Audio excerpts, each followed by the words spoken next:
To some, he is the thunder's roar, the great storm or valor. To others, he is ruin, the thousand-pierced bear or he who stands. But to most of the tribes who still hold on to the old ways, he is known as the Volibear. Destruction, strength, and the storm made manifest, the Volibear represents an unstoppable power and fury of the Freljord itself. It was the Volibear and his demigod kin who formed the land they call Vorjord long before the arrival of the mortal races. The saga tells how he created the 5 Jords with one mighty sweep of his claws, and how his epic battle with a savage magma serpent, Ra, formed countless valleys and ravines. When the Volibear finally felled the beast, its blood became the first rivers of the Freljord, and its colossal corpse formed the Wormback Mountains. In the days of the first tribes, wild magic ran rampant.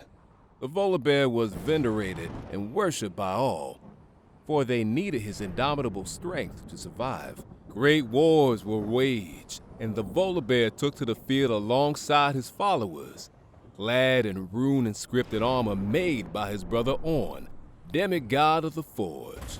At the time, the brothers' bonds were strong. They often fought at each other's side. Even though Orn never had quite the same lust for battle, the Volibear reveled in hard-fought victories, and as even more blood offerings were made to him, his power swelled.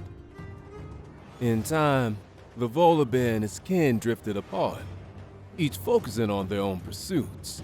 Even so, there was no true division between them, until new ideas began to usurp the old beliefs. 3 sisters rose to power, seeking to control and impose order on the Freljord, and the demigods could not agree on how to proceed. A few, like Anivia, seemed inclined to work with the sisters, while Volibear and the Iron Boar wanted to destroy them. Others would be content to ignore them completely, since these feeble creatures would eventually die like all before them. The Volibear looked to the most animalistic and savage of his followers, known as the Ursai. With them, he would defeat the 3 sisters. In preparation, he sought out Orn to arm his warriors for battle. But Orn refused. He did not approve of the Ursai's savage ways, and a terrible fight erupted between the 2 demigods.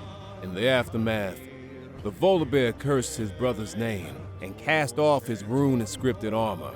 He would fight from then on with just tooth, a claw, and might and thunder. Far from being lessened, the Volibear found his full power was now unleashed.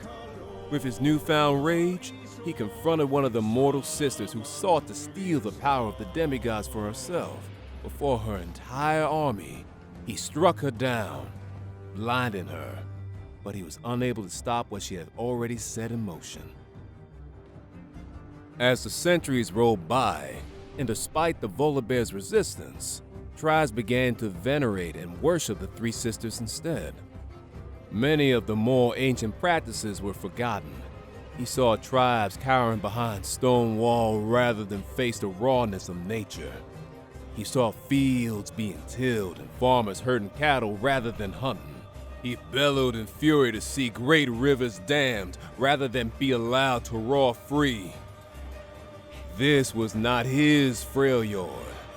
The changes had happened slowly, glacially, but the Volibear finally came to realize that the tribes had been cut off from the wild spirits of the land, making them frail, complaint, and soft.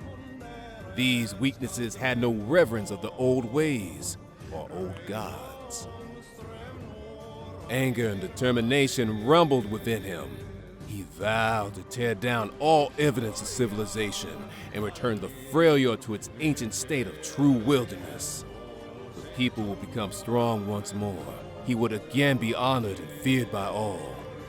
As the call of the Volibear reverberates across the mountains and plains of the north, more and more Freljordians are responding. Slowly, the old ways are being remembered and re-embraced, and his strength grows with each new follower. A reckoning of blood awaits, and the Volibear is rushing towards it.